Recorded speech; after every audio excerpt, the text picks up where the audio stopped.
To be quite honest, I went down to a funeral parlour about 4 years ago to find out whether it was possible to be buried in a cardboard box, because I haven't got a lot of money and I didn't want to waste it on me being buried or cremated.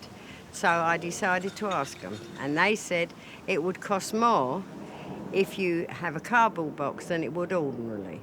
So I decided to put that to bed and leave that alone. So then I decided, well, I'll donate my body, because you donate it, you know, you're helping people. It's the last good thing you can do. And, and when they're finished with the bits and pieces, they'll be cremated. My daughter will sort that out. And not only that, it won't be so sad for them, because they haven't got a body to stand there and look at and cry about. I'm gone. That's it. I've walked out the door and I'm just not coming back anymore. So it's funny, the act of seeing my father die, I felt like it was almost as if he was training me, in a sense, teaching me that that's the next step. And, you know, we die ultimately, and like, I'll be okay when my time comes. And the fact that I'm going to be a father one day, and it's just a sense of progression. Okay, it just made it seem it's okay now that I know that they've gone wherever it is that we go. I used to be frightened of death when I was young. I used to think to myself, I don't want to die, you know, why should we have to die? But then I've looked after so many people that have had cancer and this and that and the other, and I think to myself, well, this is how it goes. You're here and then you're gone. And sometimes when it's cancer patients, it's a blessing rather than, you know, a tragedy. No. So my thoughts have changed now. I'm here and I've got to go. I think for me, if I was to die tomorrow, I wouldn't be happy about it, because I don't think I've done what I want to do, and I don't really know what I want to do. But I don't think I've lived as much as I could. And I've spent quite a lot of years not really living, I think more existing. So, I wouldn't know, because I'd be dead. But I wouldn't, you know, some people say, if I die tomorrow, I've had a great life.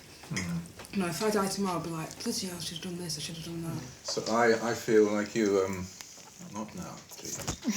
But I do think if I get, it's like we were talking about the tragic death, the bad death, the good death. I got to 80, 90, whatever. Okay, it's been that's good. It, bad that's enough. Good. Yeah. Bad enough. Maybe not bad enough, but that's fine. I can cope with it. It's not fantasise is completely the wrong word, but I imagine a cancer diagnosis. I imagine the phone call. Imagine, you know, getting the diagnosis and how I would react. And it's such a ridiculous thing to spend any time thinking about. But I do think about it, and I think to myself, will I be one of those noble people that actually looks after everyone else and says, look, it's fine, it's okay, I'm going to be okay. But no, fucking hell, I'm not going to be one of those people. I just know it. I'm going to be the one that's like, oh, my God. You know, I'll be a nightmare. I found myself surprising myself with a conversation with my mom, because it was 10 years ago. I was still young.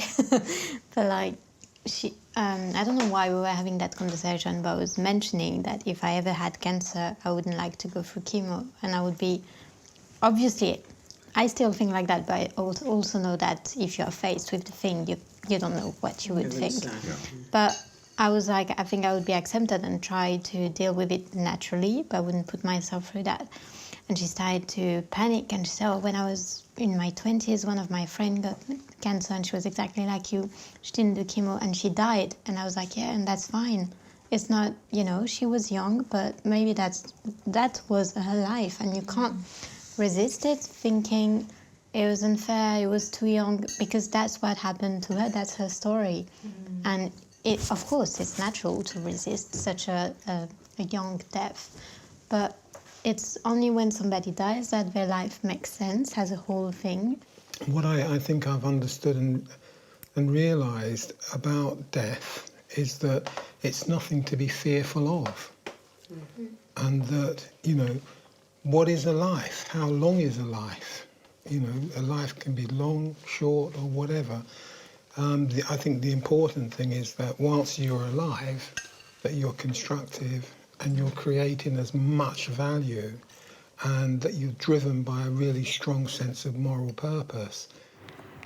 Well, there's going to be a memorial for me around the church, and hopefully they'll say, well, she did her best. She helped quite a few people. She upset quite a few people. And sometimes she was a big pain in the bum, but she did her best. I want everyone to cry a little bit, and then I would probably pay for an enormous party. A bit like a wedding. Make sure everyone gets smashed. Literally cannot imagine who would be there. I honestly cannot imagine what people would say either. Steph was...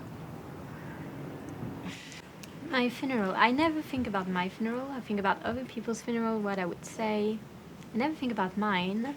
I guess I want to be there to show them that I'm still there. I'm not gone, so it's fine. I don't want to be buried because I'm claustrophobic. I don't want to be in a coffin under the ground. There's no way this is happening. So I want to be cremated, and I really want my ashes to be spread around the sea in Japan. That's my wish. Because it feels like it's freedom. You know, when you're buried, it feels like you're going to jail or something. But if your ashes just go with the wind in nature, it's like that feels right. You don't have any idea of what the future is, but you know you'll somehow be, I'll be older than I am now in the future. So you have this sort of imaginative sort of leap of faith to imagine what that would look like. Just look like looking at old photos, even though they're future photos that you don't really know. But it's nice, almost like future memories to be. So, yeah.